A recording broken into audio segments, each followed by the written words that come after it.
Sir నమస్తే sir. నమస్తే. ఏం పేరు సార్? నా పేరు లక్ష్మారెడ్డి. లక్ష్మారెడ్డి గారు ఏం చేస్తుంటారు? నేను ప్రస్తుతం ఫ్రీ ఉన్నాను, నా బిజినెస్ చేస్తాను. ఎక్కడ సార్ ఉండేది? ఎక్కడ? నేను ఉండేది మల్కాజిగిరి. ఓకే సార్, మేము ఇప్పుడు తెలంగాణ రాష్ట్రంలో జిహెచ్ఎంసీ ఎలక్షన్స్ వచ్చే అవకాశాలు ఉన్నాయి, అంటే ఐ మీన్ గ్రేటర్ హైదరాబాద్ లో. అవును. సో ఎట్లా ఉంటుంది సార్? ఇక్కడ 3 పార్టీలు అయితే పెద్ద ఎత్తున ప్రచారం ఫైట్ గట్టిగా నడుస్తుంది. ఎవరికి ఎక్కువ ఛాన్స్ ఉంటుంది సార్? నాకు తెలిసి fight between 3 of them, BJP and this thing. Maybe అధికార పార్టీ ఉంది కాబట్టి మేబీ కాంగ్రెస్ కొద్ది మొగ్గు చూపొచ్చు.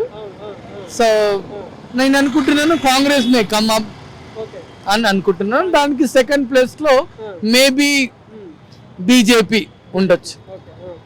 అంటే ఇప్పుడు ఈ గవర్నమెంట్ రూలింగ్ పరంగా ఎట్లా అనిపిస్తా ఉంది? మంచిగా ఉంది నాకు తెలిసి ప్రస్తుతం. Okay, it's not bad.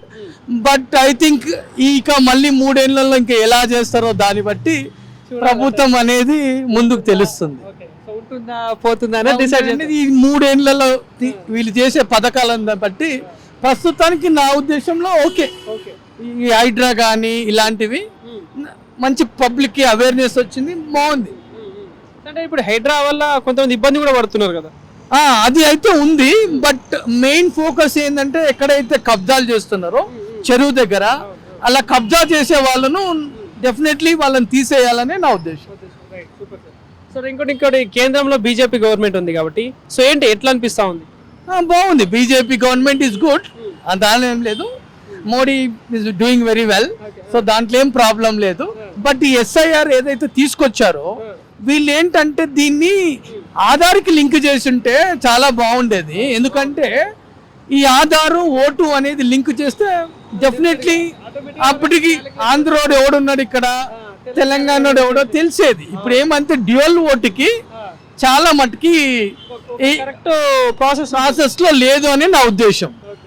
ఇంకోటి ఏంటంటే ఏవైతే ఓట్లు తీసేస్తారో తీసేయమనండి, కానీ నేను కొద్ది జాగాలో చూస్తున్నది ఏంటంటే వీళ్ళు ఫార్మ్స్ ఈ కార్పొరేటర్సే కొంత డామినేట్ చేస్తున్నట్టు అనిపించింది నాకు అక్కడ. అంటే కరెక్ట్ అవేర్నెస్ అనేది లేదు జనాలలో, ఎట్లా ఫీల్ చేయాలి? నేనేది ఏంటంటే ఎవరినైతే మీరు ఎన్యూమరేటర్స్ ని పంపిస్తున్నారో వాళ్ళకు ఒక ఐప్యాడ్ ఇచ్చేసి అక్కడే చేసేసి ఉంటే వాళ్ళకు ఫిగర్స్ వస్తాయి. పేపర్స్ ఇవన్నీ మనం ఆధునిక దాంట్లో ఉన్నాం కదా టెక్నాలజీలో.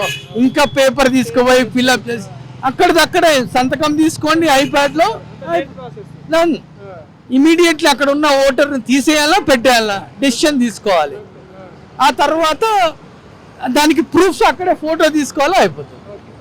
సరే, ఇంకోటి ఇప్పుడు జనరల్ ఎలక్షన్స్ వస్తే ఒకవేళ ఏంటి ఇప్పుడున్న ఏమైనా ప్రభుత్వం మారుతుందా? I don't think general elections వస్తే. అదే చెప్పాను కదా, 3 సంవత్సరాలు ఉంది. ఆ 3 సంవత్సరాలు రేవంత్ రెడ్డి పథకాలు ఎలా ఉంటాయో దాన్ని బట్టి ఉంటాయి. దాన్ని బట్టి ఇట్ విల్ డిపెండ్. బట్ మాకు ఉన్న ఈ మల్కాజిగిరిలో దోమల ప్రాబ్లం ఉంది. ఇట్స్ రియలీ మాకు ఎంపీగా ఉన్నారు Revanth Reddy garu, but there is no use at all. ఇప్పుడు ఈటెల్ మాకు ముఖ్యమంత్రి గారే మాకుండే, ఇంతకుముందు ఉండే. అలాంటి వ్యక్తి తనకు తెలుసు అన్ని ఇక్కడ.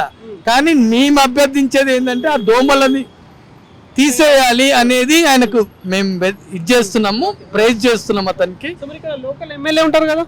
లోకల్ ఎమ్మెల్యే అంటే ఇప్పుడు ఇక్కడ ఎట్లుంది అంటే 2 ఎమ్మెల్యేస్ లాగా ఉంది. ఇక్కడ Hanumantha Rao also is equal to MLA, అధికార పార్టీలో ఉన్నాడు. అటు మర్రి రాజశేఖర్ రెడ్డి ఉన్నాడు.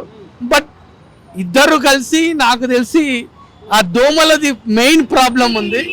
That's the main problem. Development విషయంలో ఎట్లుంది సార్? అంటే అంత ఎఫెక్టివ్ అయితే నాకు కనబడట్లేదు డెవలప్మెంట్లో.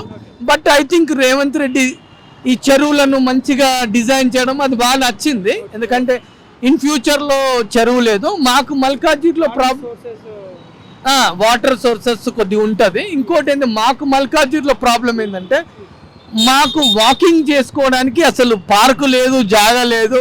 ఉన్నది ఒకటి మినీ ట్యాంక్ బండ్. ఆ మినీ ట్యాంక్ బండ్ మీద పోతే 100 జనాలు ఉంటుంది, అది వాకింగ్ లాగా లేదు. ఇక్కడ ఉన్న అందరూ లేఅవుట్స్ చేసిన ఎవడు ఒక పార్క్ కోసం అయితే వదలలేదు. నేను అనేది ఏంటంటే ఇప్పటికైనా ఆ సఫీల్గూడ చెరువు ఏదైతే ఉందో దాని చుట్టూ ఉన్న వాకింగ్ ట్రాక్ చేస్తే we will be very happy. అంటే ఎట్లుంటుంది సార్ ఫైట్ జిహెచ్ఎంసీ ఎలక్షన్స్ లో, కమింగ్ జిహెచ్ఎంసీ లో? I think fight in between, I feel like again TRS and Congress. బీజేపీకి ఛాన్స్ ఉండదా? బీజేపీ ఐ థింక్ ఇప్పుడున్న పరిస్థితుల్లో మేబీ సిటీలో ఉండొచ్చు, but not in the rural. Malkajgiri ఎట్లా ఉంటుంది sir? Malkajgiri I think will be dominated by Congress and TRS. Thank you. No, thank you.